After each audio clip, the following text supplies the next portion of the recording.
తాకట్లో ఉన్న మీ బంగారాన్ని విడిపించి ఆ రోజు ఆన్లైన్ రేటుకి కొంటాం. Sharma gold company. తాకట్లో ఉన్న మీ బంగారాన్ని విడిపించి ఆ రోజు ఆన్లైన్ రేటుకి కొంటాం. Sharma gold company. నమస్కారం, సుమన్ టీవీకి స్వాగతం.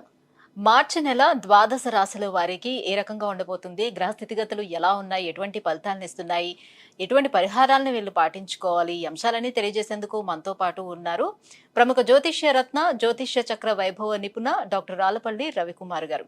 గురుగారు నమస్కారం. నమస్కారం. గురుగారు, ద్వాదశ రాశుల వారికి ఈ మార్చి నెల ఎలా ఉండబోతుందో తెలుసుకునే ముందు నవగ్రహాల స్థితిగతులు ఎలా ఉన్నాయి, ఎలాంటి ఫలితాలను అందిస్తున్నాయి? శరదిందు సమాకారే పరబ్రహ్మ స్వరూపిణి వాసరాపీఠ నిలయే సరస్వతి నమస్తే. సుమన్ టీవీ ప్రేక్షకులకు నమస్కారం. మార్చి నెల 2025 నవగ్రహాలు ద్వాదశ రాశుల్లో ఎక్కడ ఉన్నాయి ఇప్పుడు తెలుసుకుందాం. ముందుగా సూర్యుడు వచ్చేసి మనకి మీన రాశిలో ఉన్నారు. అలాగే కుజుడు మనకి మిథున్ రాశిలో ఉన్నారు. అలాగే రాహు వచ్చి మనకి మీన రాశిలో ఉన్నారు.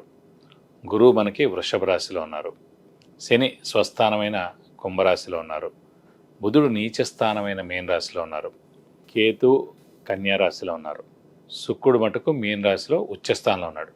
కాబట్టి ఒకటి స్వస్థానం శని, శుక్రుడేమో మనకి ఉచ్చస్థానంలో ఉన్నాడు మీనంలో. అలాగే నీచస్థానమైన మీనంలోనే బుధుడు కూడా ఉన్నాడు అన్నమాట. ఇవి నవగ్రహాలు ద్వాదశ రాశుల్లో మార్చి నెల అంతా ఈ స్థానాల్లో ఉంటాయి. గురుగారు, ఈ మార్చి నెల మరి మేషరాశి వారికి ఎలా ఉండబోతున్నాయి, వీళ్ళకి నవగ్రహాలు ఎలా అనుకూలిస్తున్నాయి? తప్పకుండా అమ్మా. మేషరాశి అనగానే మనకి ముందుగా అశ్విని 1, 2, 3, 4 పాదాలు, భరణి 1, 2, 3, 4 పాదాలు, కృత్తిక 1వ పాదం. ఈ నక్షత్రాల సమూహంతో మనకి మేషరాశిలోకి వస్తుంది. మనం ఇదివరకు కూడా చెప్పుకున్నాం, ఇప్పుడు చెప్పుకుంటాం. ఇంకా ఏప్రిల్ నుంచి ఈ మేషరాశి వాళ్ళకి ఏలినాటి శని కూడా ప్రారంభం అవుతుంది. కాబట్టి ఏంటంటే ఈ నెల్లాళ్ళు మటుకు అత్యద్భుతంగా ఉందనే చెప్పుకోవాలి మేషరాశి వారికి. తర్వాత మళ్ళీ మే నుంచి కూడా గురుబలం తగ్గుతుంది. కాబట్టి ఈ నెల్లాళ్ళు అంటే మనకి మే 15 దాకా మటుకు అసలు సమయం వేస్ట్ చేయకూడదు. ఈ లోపల మటుకు అంటే ఈ మార్చి నెల మటుకు ముఖ్యంగా చెప్పాలంటే మటుకు శ్రమ, కాలం, ధనం వ్యర్థం కాకుండా ఉంటుంది. అవసరానికి డబ్బులు సమకూరుతాయి. రావాల్సిన బాకీలు వసూలు అవుతాయి. ష్యూరిటీ, స్పెక్యులేషన్స్ కలిసి వస్తాయి. మధ్యవర్తిత్వం వహించవచ్చును. అలాగే ఆరోగ్య విషయంలో కూడా ఇంట్లో ఉన్న పెద్దవాళ్ళు, చిన్నపిల్లలు మీ ఆరోగ్యం కూడా చాలా బాగుంటుంది. ఉన్నత చదువు ఎవరైతే అనుకుంటారంటే ఇప్పుడు ఏదైనా సెట్స్ రాయడం కానివ్వండి, లేకపోతే ఎగ్జామ్స్ రాయడం కానివ్వండి, ఏదైనా సరే 10th అవ్వచ్చు, ఇంటర్మీడియట్ అవ్వచ్చు, ఏ ఎగ్జామ్స్ అయినా రావచ్చు. సో వాళ్ళందరూ కూడా అంటే విద్యార్థులకు మటుకు సువర్ణ అవకాశం అని చెప్పుకోవచ్చు మార్చి నెల ముఖ్యంగా. సో 10th వాళ్ళు రాస్తున్నారు, ఇలాగ ఇంటర్మీడియట్ వాళ్ళు ఉంటారు, అలాగే ఎవరైనా సరే ఖచ్చితంగా రిజల్ట్స్ వచ్చే సమయానికి కూడా అవసరం లేదండి, మనం రాసే సమయం ఇంపార్టెంట్ అనమాట. సో ఈ సమయంలో మనకి ఇంకా మే 15 దాకా కూడా మనకి గురుబలం ఉంది మేషరాశి వాళ్ళు. కాబట్టి ఈ లోపల మనకి ముఖ్యంగా అంటే ఎగ్జామ్స్ అయిపోతాయి, రిజల్ట్స్ కూడా వస్తాయి. కాబట్టి విద్యార్థులకు మటుకు సువర్ణ అవకాశం చెప్పుకోవచ్చు, పట్టిందల్లా బంగారం చెప్పుకోవచ్చు. అలాగే వ్యాపారస్తులకు కూడా కొత్త వ్యాపారం స్టార్ట్ చేయొచ్చు. అలాగే ముఖ్యంగా రన్నింగ్ ఏదైతే నడుస్తుందో ఇది కూడా అత్యద్భుతంగా ఉంటుందని చెప్పచ్చు. అలాగే వీరు క్రెడిట్ కూడా ఇచ్చినా కూడా ఏం నష్టపోరు. అలాగే అప్పులు ఏవైతే ఉన్నాయో అవన్నీ కూడా చాలా మటుకు తీర్చేందుకు అవకాశాలు కూడా ఎక్కువగా ఉన్నాయి మేషరాశి వారికి. అలాగే ఇంట్లో ఒక మంచి వస్తువు కూడా కొంటారు. అలాగే వాహనం కొనేందుకు కూడా అవకాశాలు చాలా ఎక్కువగా ఉన్నాయి. ఇది కాకుండా పాత స్నేహితులను కూడా కలుస్తారు. అలాగే గురుబలం పరిపూర్ణంగా ఉంది కాబట్టి తీర్థయాత్రలు చేస్తారు, గురువుని దర్శిస్తారు.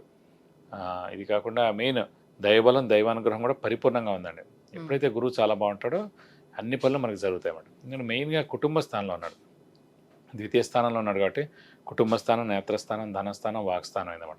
ఈ ఒక్క నెల గోల్డెన్ పీరియడ్ అనుకో. అంటే శని ఇంకా మంచి స్థానంలో లాభంలో ఉన్నాడు కాబట్టి మే దాకా ఎలాగో గురువు చాలా బాగున్నాడు అనుకోండి. కాబట్టి శని పరిపూర్ణంగా ఉంది కాబట్టి ఉద్యోగ విషయాల్లో కూడా అత్యద్భుతంగా ఉంది. నిరుద్యోగులు ఉద్యోగం రావడం, ఉద్యోగస్తులకు ప్రమోషన్స్ రావడం, అలాగే నేమ్ అండ్ ఫేమ్ రావడం, బాస్ నుంచి మన్నన పొందడం, అలాగే ఫారెన్ టూర్ కానీ, విజిట్స్ కానీ, అసైన్మెంట్స్ కానీ రావడం, ఇవన్నీ కూడా జరుగుతాయి.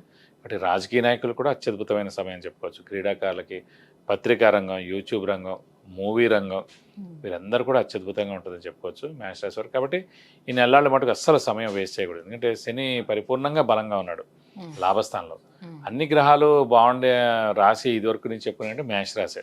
అంటే మళ్ళీ 30వ తారీఖు దాటిపోయిందంటే మళ్ళీ ఏలినాటి శని స్టార్ట్ అయిపోతుంది మళ్ళీ మేషరాశి వారు. కాబట్టి ఈ నెలల మటుకు పట్టిందల్లా బంగారం చెప్పుకోవచ్చు. బాగా కష్టపడితే అనుకున్న పనులన్నీ కూడా తప్పకుండా నెరవేరుతాయి. వివాహ ప్రయత్నాలు మరి ఎంతవరకు ఫలించే అవకాశం ఉంటుంది వీళ్ళకి? అంటే మనకి ఇంకా మే 15 దాకా కూడా గురుబలం పరిపూర్ణంగా ఉంది కాబట్టి సమయం స్పీడ్గా అయిపోతుంటుందండి. మనం అనుకుంటాం ఇంకా టైం ఉంది కదా, ఇంకా టైం ఉంది కదా. ఆల్రెడీ 1 year నుంచి గురుబలం నడుస్తుంది. ఆల్రెడీ 2024 మే నుంచి గురుబలం స్టార్ట్ అయింది. సో 2025 మే కూడా వచ్చేస్తుంది. సో ఈ గురుబలం పరిపూర్ణంగా ఉన్నప్పుడే మనం వివాహం గురించి ప్రయత్నిస్తేనే ఖచ్చితంగా అవివాహితులు ఎవరున్నా సరే వివాహం ఖచ్చితంగా అయ్యేందుకు అవకాశాలు 100% ఉన్నాయండి.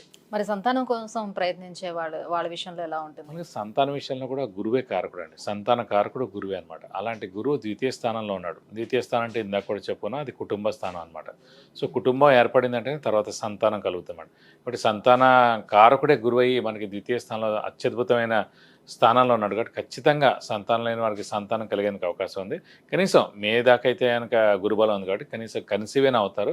కాబట్టి ఖచ్చితంగా దైవబలం ఉన్నప్పుడే మన అన్ని పనులు కూడా తప్పకుండా సరిదిద్దుకోవాలండి. సో ఈ 2 నెలల్లోని ఒకవేళ సంతానం కోసం ప్లాన్ చేసుకోవాలని ఖచ్చితంగా ఇది బెస్ట్ సమయం, అల్టిమేట్ సమయం అనుకోవచ్చు. సో ఇంకా ఎటువంటి పరిహారాలను పాటించుకుంటే బాగుంటుంది? ప్రస్తుతం ఏంటంటే మనకి రాహు కేతు గురు శని నలుగురు కూడా బాగానే ఉన్నారు కాబట్టి ముఖ్యంగా ప్రస్తుతం మటుకు ఈ నెలనాళ్ళ మటుకు బుధుడు ఒక్కడు నీచ స్థానంలో ఉంటాడు కాబట్టి వినాయకుడిని ఎక్కువగా ఆరాధిస్తే సరిపోద్ది.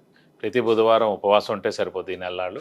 అలాగే వినాయకుడు అష్టోత్తరం ప్రతిరోజు చదువుకుంటే మంచిది. లేదంటే ప్రతి బుధవారం వినాయకుడు టెంపుల్కి వెళ్ళి 41 ప్రదక్షిణాలు చేస్తే కనుక అన్ని విధాలా మీకు మంచి చేకూరుతుంది.